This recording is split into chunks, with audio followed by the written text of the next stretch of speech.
Dis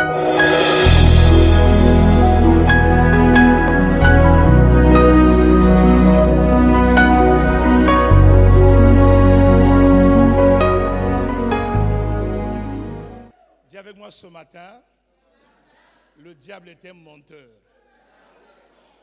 Lui qui pensait me laisser dans la tombe, lui qui pensait limiter ma destinée, mais il reconnaîtra ce matin que le tombeau est vide. Alors les vérités que nous allons exposer ce matin, ce sont les choses peut-être que tu n'avais pas l'habitude d'entendre. Car ici, nous voulons amener la parole de Dieu à un niveau où nous voulons tous rentrer dans la compréhension et la connaissance afin d'aller dans la victoire. Dis à ton voisin, si tu ne le savais pas, ta vie est bénie. Alors vous allez constater que nous allons souvent dans les églises et il n'y a pas beaucoup d'impact dans la vie de beaucoup de chrétiens, pas parce que Dieu n'existe pas. Pas parce que Dieu n'agit pas, mais c'est simplement parce qu'ils n'ont pas la compréhension. Dans la vie de tout être humain sur la terre, dans tous les domaines pour lesquels tu es en train de souffrir, si tu n'as pas la lumière, cette situation ne changera pas. C'est pour ça que Jésus n'a jamais dit « Mon peuple souffre parce qu'il y a des démons ». Mais Jésus a dit, mon peuple périt, mon peuple souffre, parce qu'il manque l'accord. Dans chaque domaine de ta vie, là où il y a l'ignorance, tu ne peux pas évoluer.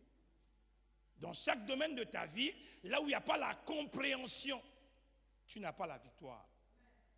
C'est pour ça, s'il y a quelque chose que vous devez chercher à savoir à l'église, ce n'est pas l'appartenance à une église, mais c'est la révélation de la parole de Dieu.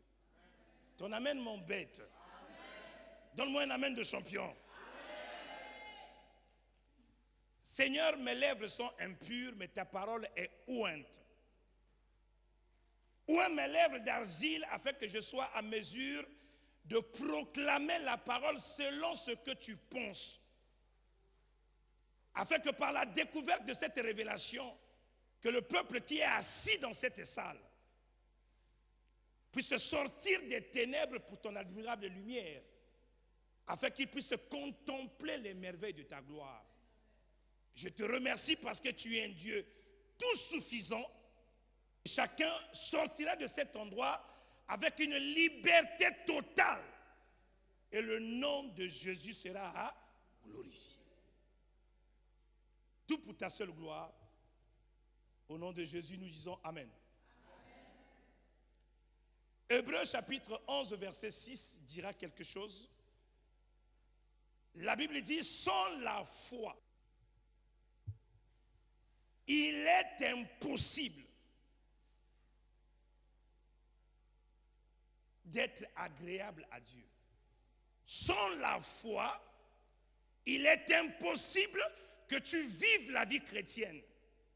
Sans la foi, il est impossible que le surnaturel de Dieu se manifeste dans ta vie. En ce jour de la résurrection, j'aimerais ouvrir mon cœur pour vous dire quelque chose qui est capital. Dieu, dans sa préséance, dans son amour pour l'humanité, il a créé l'homme à son image et selon sa ressemblance. Dans sa pensée première, il dit, moi je vais régner au ciel et l'homme va régner sur la terre. La terre n'appartient pas à Dieu, mais la terre appartient aux hommes. Et les cieux devaient appartenir à Dieu. Mais l'ambassadeur que Dieu a légué, que Dieu a laissé sur la terre, a été séduit par un chérubin de la lumière qui s'appelle le diable. À la base, il n'était pas diable. À la base, il était un chérubin de lumière. Si tu lis Ézéchiel 37, tu comprendras qu'il avait un rôle prédominant. Quel était ce rôle? Nous savons tous qu'il y a des myriades et des myriades d'anges au ciel. Et tous n'ont pas le droit de voir Dieu. Tous ne peuvent même pas s'approcher de Dieu. Si l'Église pouvait savoir la grâce que nous avons, parce que même les anges qui sont avec Dieu au ciel, lorsqu'ils s'approchent au devant de lui, ils prennent les ailes, ils couvrent le visage et ils couvrent les pieds. Ils ne peuvent même pas aller dans sa présence. Maintenant, pour qu'ils puissent donner l'adoration à Dieu, il fallait qu'on crée un ange de lumière qui s'appelait Lucifer. Lui, il avait pour rôle de prendre l'adoration sur les anges. Il était le seul à aller dans la présence du Seigneur et offrir les adorations. Et ça l'a orgueilli. Il voulait que cette adoration ne soit pas donnée à Dieu. Il voulait que cette adoration aussi soit donnée à lui. Ce que j'aime de Dieu, ce n'était pas sa préoccupation. La Bible dit Gabriel et les autres. Parce que Dieu ne peut pas prendre le temps pour se focaliser sur une création. C'est trop bas. Il dit Gabriel et les autres anges ont pris monsieur Lucifer. Ils l'ont précipité sur la terre. Et vous savez, lorsque quelqu'un désobéit à une église ou désobéit à un mariage ou désobéit dans n'importe quel endroit, il ne part pas seul. Il va toujours contaminer un groupe de personnes pour les divertir. Et quand il est descendu sur la terre, il a comploté avec lui et il a emporté avec lui plusieurs personnes, plusieurs astres. Mais qu'on appelle les astres déchus, que vous appelez couramment les démons. Ce sont les astres déchus. Ils n'ont plus l'identité céleste qu'ils avaient eue. Ils sont devenus des démons. Ils cherchent maintenant les corps pour y habiter. Et Dieu a dit, comme je règne au ciel, tu dois régner sur la. Et nous connaissons tous cette fameuse histoire de Genèse chapitre 2, où à la fin de la volonté de Dieu, à partir du Genèse chapitre 3, le serpent qui était Lucifer, qui s'est incarné dans le serpent, est venu dire à la femme, est-ce que Dieu vous a réellement dit? C'est pour ça que la connaissance de la parole de Dieu est importante. Parce que la seule chose que Dieu combattra dans ta vie, que le diable combattra dans ta vie, ce n'est ni ta voiture, ni ta beauté, ni tes biens, mais la seule chose que le diable combattra dans ta vie, c'est ta foi. Parce qu'il y a beaucoup de personnes qui disent que je suis combattu parce que je suis riche, c'est faux. L'ennemi ne combat que la foi. Parce qu'un homme ou une femme de foi, aucune personne ne peut l'arrêter. Ton amen est bizarre. Et lorsque Adam et Ève ont mangé l'arbre interdite, la Bible dit que le salaire du péché était. Donc tous les problèmes que nous rencontrons sur cette terre émanent de la déesse. Lorsque l'homme a désobéi à Dieu, il y a une sentence qui devait tomber sur sa vie, et la sentence c'était la mort. La mort. S'il n'y a pas de mort, il n'y a pas de résurrection. Et s'il n'y a pas de péché, il n'y a pas aussi de mort. Est-ce que quelqu'un me suit? Maintenant, qu'est-ce qui attire beaucoup mon attention que je verrai que vous compreniez? C'est que depuis le péché d'Adam et Ève, il y a deux dispensations. Il y a deux enseignements. Dis avec moi deux enseignements. J'aime beaucoup la Bible. Dans Hébreux chapitre 11 au verset 4, nous étions au verset 6, nous remontons au verset 4. Et je ne comprenais pas quelle était la foi qu'avait Abel et que Jésus le nomme parmi les hommes de foi, alors que je ne vois pas la foi qu'il a manifestée quand je lis Genèse chapitre 4. Quelqu'un me suit? Lorsque quelqu'un a péché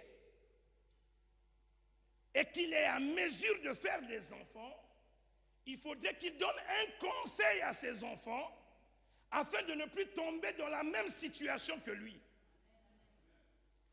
Il y a des parents ici. Dans n'importe quel trou où tu es rentré, tu n'aimerais pas que tes enfants puissent rentrer. Donc lorsqu'on vous parle de Caïn et Abel, c'est un enseignement. C'est deux types de prédication.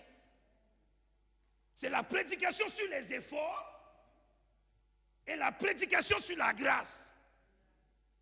C'est la prédication sur les efforts et sur la prédication sur le son. De ces deux prédications découlera la victoire que tu auras dans ta destinée. Ton amen est faible. Donne-moi un amen de champion. C'est par la foi qu'Abel offrit à Dieu un sacrifice plus excellent que celui de Caïn. C'est par elle qu'il fut déclaré juste. Dieu approuvant ses offrandes, et c'est par elle qu'il parle, quoique, si nous lisons les évangiles, la Bible dit il n'y a de salut en aucun autre nom. Donc quand on parle du sang d'Abel ici, on ne parle pas d'Abel. Est-ce que quelqu'un me dit? Vous le dites beaucoup dans vos prières.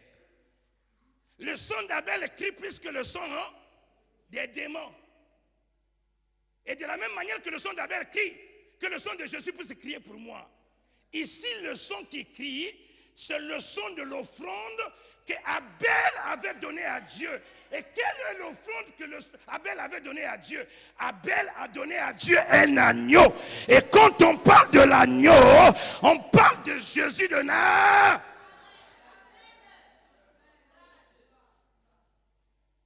Nous avons ici deux évangiles. Donnez-moi Genèse chapitre 4, verset 1. Genèse chapitre 4, verset 1. Adam connut Ève, sa femme. J'aime beaucoup la Bible. Adam connut Ève, sa femme. Elle conçut et enfanta Caïn. Elle n'a jamais dit, c'est l'enfant que j'ai eu par mes efforts, depuis que j'ai désobéi à Dieu. Comme Dieu n'est plus avec nous, nous avions fait les efforts. Même là où son péché était couvert, elle reconnaissait que rien ne peut se faire par les efforts, mais tout est fait par la grâce de Dieu. Oh, est-ce que je parle à quelqu'un? Tout est fait par la grâce de... Elle connut et enfanta Caïn et elle dit, j'ai formé un homme. J'ai formé un homme. Elle n'a pas fait un effort. C'est Dieu qui lui a fait grâce de tomber enceinte et d'avoir un enfant. Continue. Elle enfanta encore son frère Abel. Abel fut berger et Caïn fut laboureur. Continue. Au bout de quelque temps, Caïn fit à l'Éternel une offrande des fruits de la terre. Lorsque les deux enfants ont eu à cœur d'aller offrir à Dieu, il y a un qui a mis en pratique la foi et l'autre a mis en pratique les efforts. Au bout de quelque temps, Caïn fit à l'Éternel une offrande des fruits de la terre. Ce n'est pas mauvais. Il a travaillé son dur labeur, il a pris et il est venu donner à... Mais vous allez voir que ce que l'autre va faire est différent. La Bible ne dit pas ici, Caïn prit ses prémices La Bible ne dit pas ici, Caïn prit la première récolte. Mais la Bible dit que Caïn prit les fruits de la terre, il est venu offrir à Dieu. Abel, de son côté, en fit une première-née. L'enfant a compris que pour que je puisse avoir la foi, je dois obéir à ce que maman a dit. Si nous sommes nés par la grâce, mais la grâce découle de qui? La grâce découle de l'agneau pascal. Est-ce que je parle à quelqu'un? Et il n'a pas pris autre chose. Il a pris le premier de son troupeau. Qu'est-ce qu'il a fait? Abel de son côté ont pris le premier de son troupeau et de leur graisse. L'Éternel apporta un regard favorable sur son... Continue. Mais il ne porta pas un regard favorable sur Caïn et sur son offrande.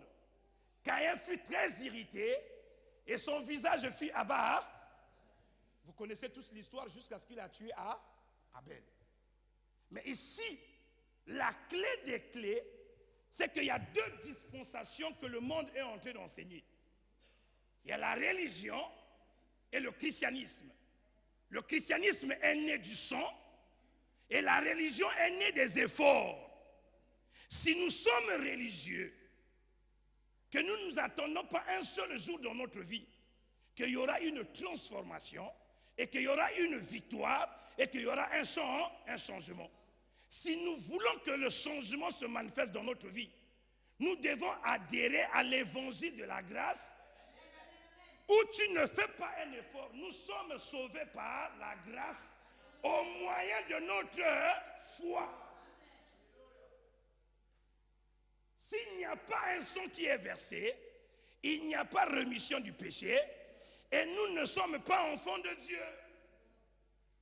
Or, la religion te dira, si tu fais ça, tu arriveras à tel endroit. Mais nous, on nous dira, il y a quelqu'un qui a payé un prix, il s'est fait malédiction pour que tu sois payé. Alors, si toi et moi, nous voulons avoir une vie chrétienne victorieuse, nous avions besoin d'adhérer à l'église du sang. La Bible déclare que sans effusion du sang, il n'y a pas rémission du... Donc, pour que ta vie puisse être en harmonie avec Dieu, il faudrait qu'un agneau puisse être tué. Si l'agneau n'est pas tué, tu n'es ni délivré, tu n'es pas chrétien, et en toi, il n'y a pas la vie créée. Donnez-moi 1 Corinthiens chapitre 15. L'apôtre Paul va nous confirmer ce que Jésus vient de dire. Et ce que je vais vous dire ici, je vais le conclure avec Hébreux chapitre 10, pour que vous compreniez pour la dernière fois. Le refus de la parole de Dieu est une abomination aux yeux de Dieu et te permettrait de vivre un jugement éternel. Donc si tu viens à l'église, il y a quelque chose qui est capital que tu dois comprendre, c'est quoi? Je suis dans le christianisme. Le christianisme est basé sur la croix. S'il n'y a pas de croix, il n'y a pas de christianisme. Si Jésus ne meurt pas, ma vie chrétienne est vaine. Il faudrait la mort de Christ pour que je sois né de nouveau et que je puisse vivre la vie chrétienne vie. Quelqu'un est d'avis avec moi?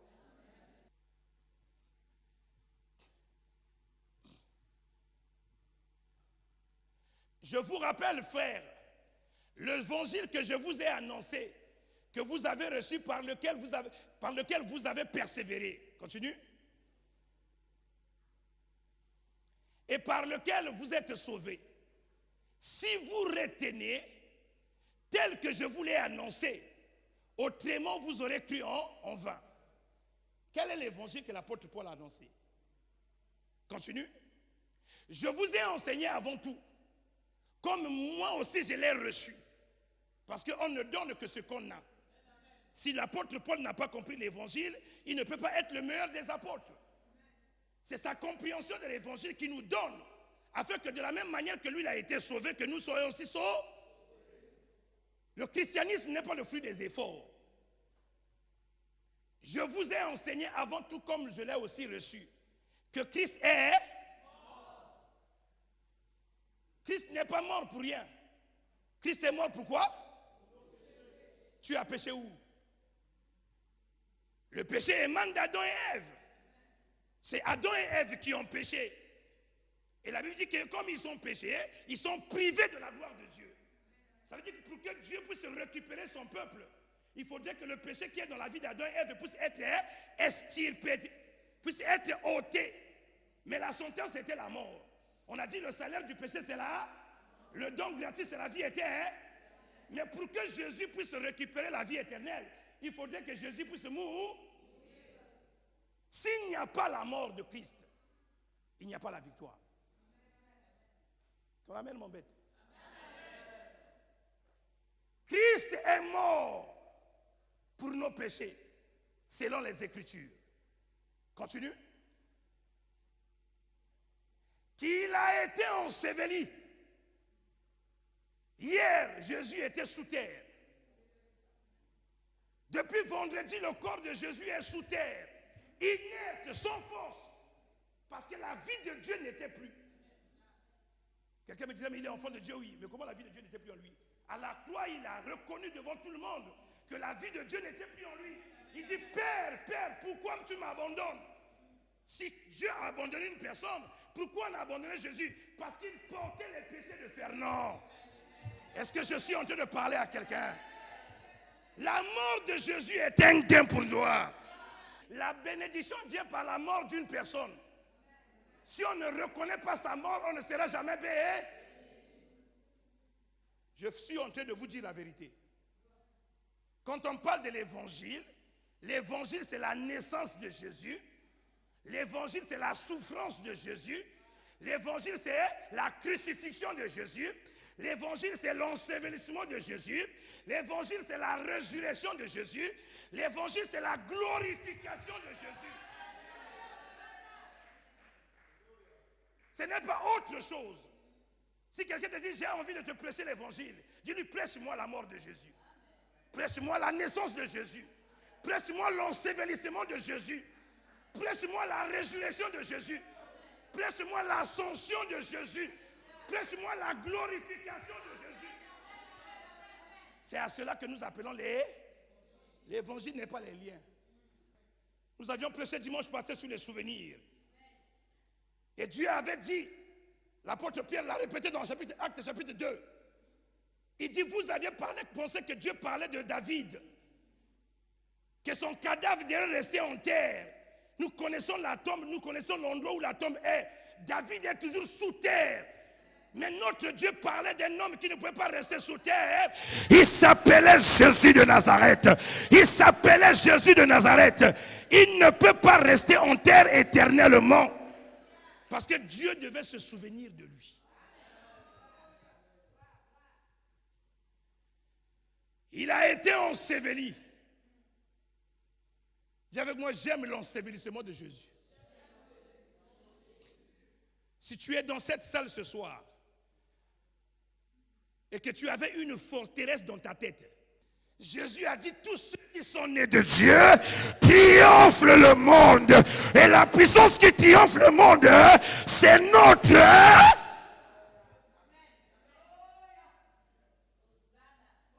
Celui que vous avez en face de vous, c'est le Saint Fernand. Il vient du ciel. Il est assis avec Dieu dans les lieux élevés. Là où je suis, il n'y a pas un démon de ma famille. Il n'y a rien de ma famille biologique. Car l'arbre de ma vie a été coupé de l'arbre de la famille. A été greffé à Dieu. J'ai l'ADN de Dieu en moi. Et je suis une nouvelle créée. Il n'y a plus de sorcellerie pour ceux qui sont en Jésus. Il n'y a plus de possession pour ceux qui sont en Jésus. Il n'y a plus des esprits des eaux pour ceux qui sont en Jésus. Il n'y a plus de souffrance pour ceux qui sont en... Parce qu'il a crucifié la chair. Et ses passions. Et ses envies. Et ses désirs. Le sang coulé de son corps est rentré sous la terre.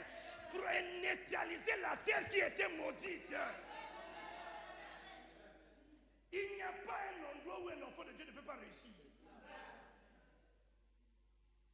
Parce que si le sang de Jésus a coulé sur cette terre, c'est que là où la terre était maudite, la terre a été justifiée. Car Apocalypse 12 me dit, ils l'ont vaincu à cause du sang de l'agneau et à cause de la parole de leur terre. Nous avions vaincu le diable par le sang. Et si Abel a été accepté et que le sang avait coulé, mon offrande serait acceptée parce que Jésus a payé un prix. Ton amen m'embête. Dis avec moi, je suis en Jésus. Jean chapitre 3, un jeune homme est venu voir Jésus la nuit. Il lui a dit, maître, on appelle quelqu'un maître quand il a enseigné. Mais il n'a jamais enseigné à Nicodème. Mais Nicodème l'appelle maître parce qu'il voit les choses que le monsieur fait. Ça, ce n'est pas des choses que quelqu'un ordinaire peut le faire. Il dit, quelqu'un ne peut pas faire ce genre de choses si Dieu n'est pas avec lui. Nicodème a dit, j'ai envie d'avoir la grâce qui est en toi. J'ai envie d'expérimenter la main de Dieu comme tu expérimentes. Jésus a dit, ce n'est pas difficile. L'unique chose que tu dois faire, c'est accepter la mort de ton vieil homme. Parle bien de quoi? De la mort. Il dit, si tu ne meurs pas, tu ne peux pas rentrer dans le royaume. Église, écoutez-moi bien. La solution au problème que vous amenez ici, il n'y a que le sang de Jésus qui a la capacité d'amener la solution à vos problèmes. Le pasteur ne peut rien faire, car il n'y a pas de salut au nom du pasteur, mais il y a du salut en aucun nom, en aucun autre nom. Le salut est en Jésus. Il est le seul à être approuvé par le Père, parce qu'il avait versé son... Donc si tu continues à aller à l'église en croyant sur la force de ton pasteur, ça c'est ton problème. Ici, le pasteur n'a pas de force. Il n'a ni capacité. Il n'a ni onction. Mais il bénéficie de la grâce que Dieu peut lui donner. Dis avec moi ce matin, le règne de la sorcellerie sur ma vie s'arrête. Quand on dit le tombeau est vide, ça veut dire qu'il n'y a plus de condamnation pour ceux qui sont en Jésus. Il dit il y a eu tremblement de terre. Un ange du ciel est descendu à rouler la pierre. Cette pierre-là, ils ne l'ont pas mis à dessein. C'est-à-dire que c'est le genre de pierre, lorsque ça est sur ta vie, on est rassuré que tu pourras sous terre éternellement. Je ne connais pas la pierre qu'on avait mise sur toi. Pendant qu'il est toujours assis, il sera surpris que tu as déjà parti ta maison, tu as déjà réussi dans ta vie, tu as déjà eu dans tes mains tout ce qu'il est en train d'attacher. Et si tu entends le son de ma voix, parce que la personne qui a envoyé cette parole est responsable. Ce que j'aime de lui quand je prêche de lui, il dit, la parole que vous sortez de votre bouche, elle ne repart pas à moi sans avoir accompli le mandat et la mission à laquelle elle a été destinée. Et si ce matin Jésus est en train de me parler que la pierre a été roulée, maman, les sorciers de votre famille seront roulés ce matin. L'oppression de la mort dans ta famille sera roulée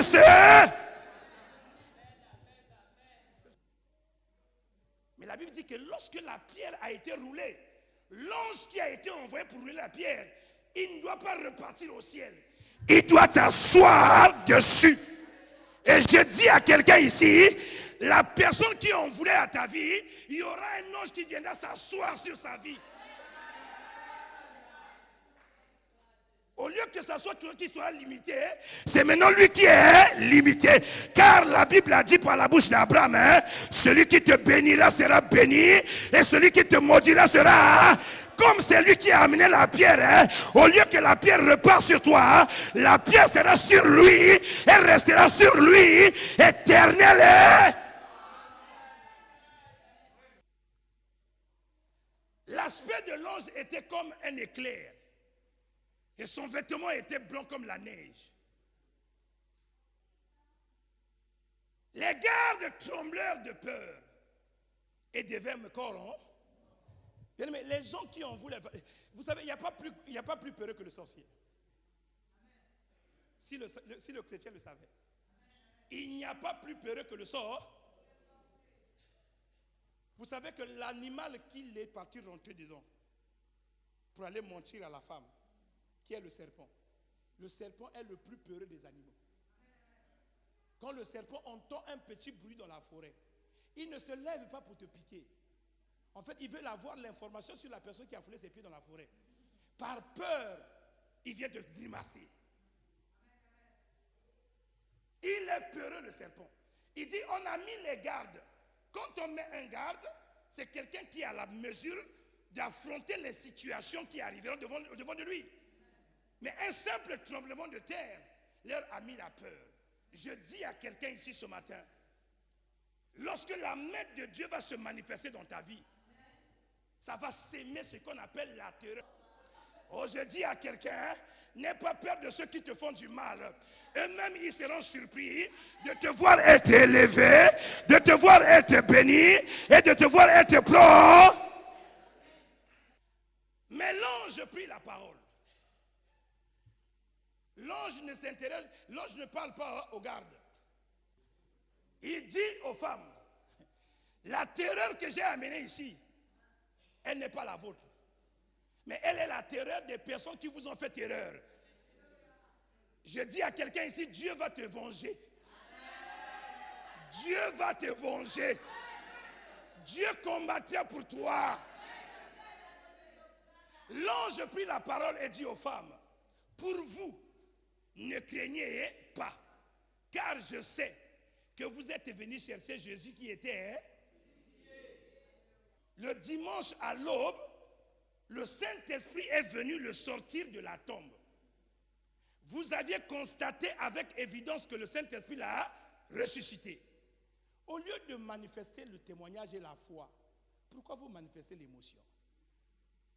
Je suis venu dire à quelqu'un ici, le christianisme n'est pas basé sur l'émotion. Le christianisme n'est pas basé sur les sentiments. Mais le christianisme est basé sur la relation. L'ange prit la parole et dit aux femmes, pour vous ne craignez pas, car je sais que vous cherchez Jésus qui a été crié. Il n'est point ici. Il est ressuscité. Et pourtant l'ange précise, comme il l'avait dit. Les gardes sont là, la conversation des femmes et de l'ange, eux, ils ne voyaient pas. Mais eux, ils ont la peur du tremblement de terre. Parce que leurs bouches sont fermées. Ils ne pouvaient pas comprendre que quelqu'un que nous avions gardé, sécurisé, on a veillé toute la nuit. Je dis à quelqu'un, les sorciers de ta vie, ils vont veiller. Mais ils seront surpris que malgré la taille de la sorcellerie, tu es en train de prospérer, tu es en train d'aller de l'avant, tu es en train de te marier. La joie de Dieu devient ton part. Il n'est point ici, il est ressuscité, comme l'avait dit. Venez et voyez le lieu où il était couché. Et allez promptement dire à ses disciples qu'il est ressuscité des morts. Et voici, il vous précède en Galilée. C'est là que vous le verrez. Voici ce que je vous ai dit.